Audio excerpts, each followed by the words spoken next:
Okay, just want to let you know this extra bit on the sides here. That's because previously we would cut these out and put them on our notebooks, but in this case we don't need to do that.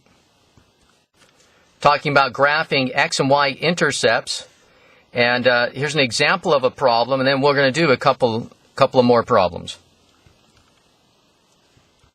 Let's first take a look at this example. Here's step 1. It says write a table with zeros, just like this, an X and Y with 0 and 0. 0 for X and then a 0 for Y. Step 2, we substitute 0 for the X.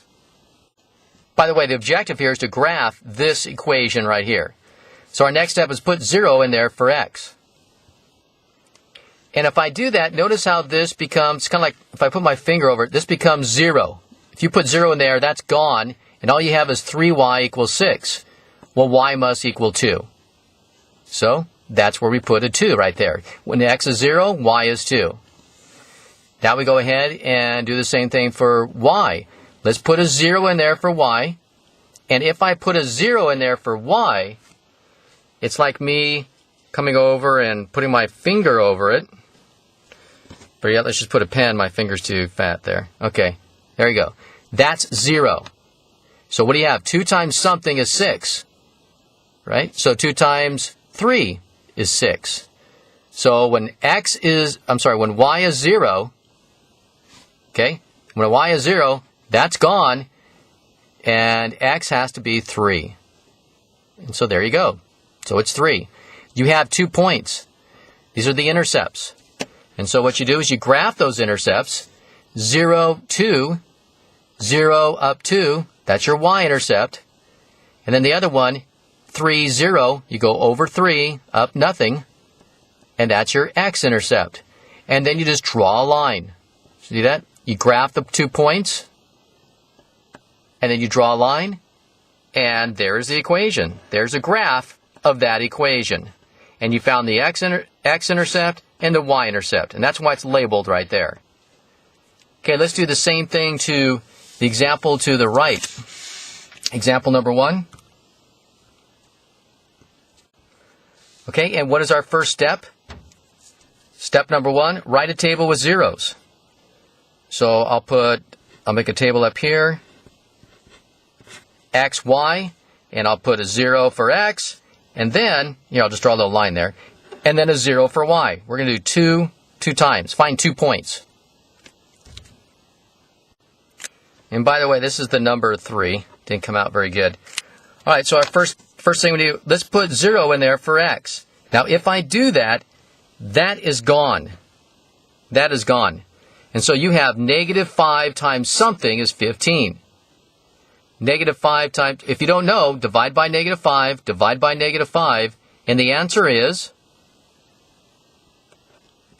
negative 3, right? Because negative 5 times negative 3 is negative 15. All right, now let's go ahead. So if this was negative 3, this would work. All right, now let's go ahead and put 0 for the y. So if I put 0 for the y, watch, that's gone now. That's 0. So all you have is 3 times something is 15. 3 times something is 15. 3 times 5 is 15. So there you go. Now we have our 2 points. Now all we have to do is just graph those 2 points. Okay, our first one is at 0, negative 3. So 0 and down 3. 0, 1, 2, 3. That's that point. Next one is 5, 0. So I'll go over 5, 1, 2, 3, 4, 5, and up nothing. It's right there. Okay, now all I have to do is just draw a line. Take any straight edge.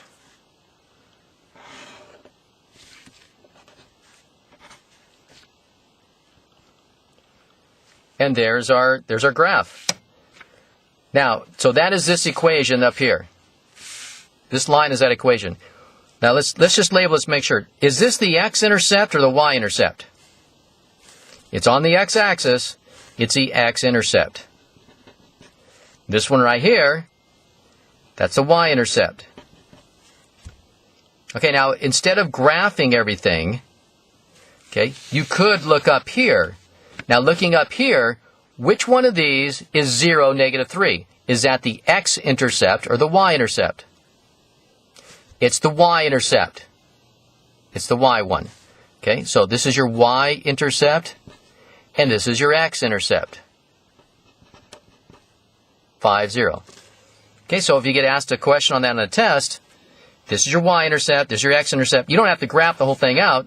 You just would look, you just make a table and figure it out that way. Okay, let's go to example number 2.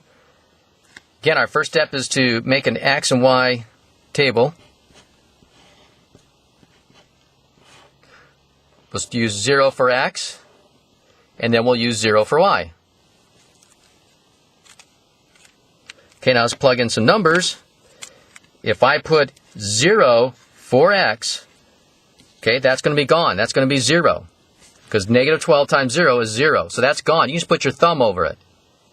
And so what do I have left for y? When x is 0, what is y?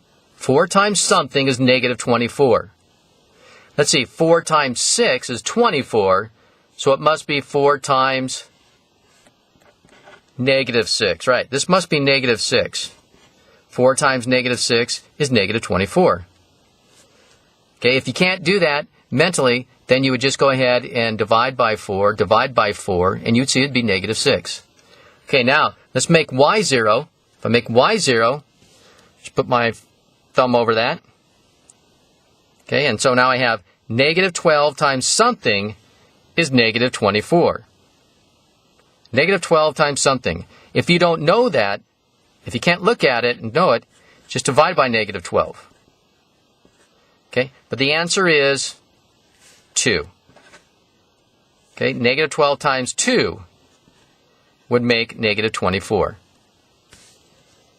Okay, so now, let's see, which one is this again? Is this the y-intercept or the x-intercept? This is the y-intercept. It's the one with the number for the y. And this has a number for the x, so this is the x-intercept. Okay, so now you know how to find the x-intercept and y-intercept without even making a graph. But now let's go to the right and let's graph this out. So let's see, our first one is 0, negative 6. 0, 1, 2, 3, 4, 5, 6. Negative 6. And then sideways 2, 0. 1, 2, 0. Hey, it's just like the other one. Okay, then I graph, take the straight edge.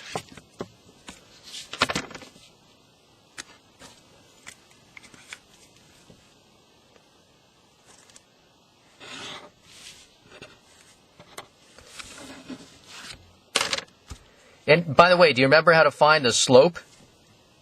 Remember how to do that? It's how far over, how far up and over. It's y's over x's.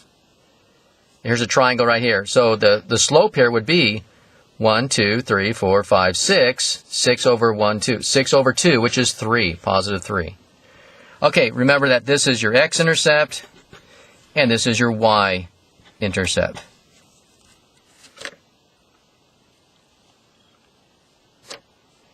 By the way, let's just kind of go over real fast. The slope on this thing is, what did we just say? 6 and 2. 6 over 2, which is 3.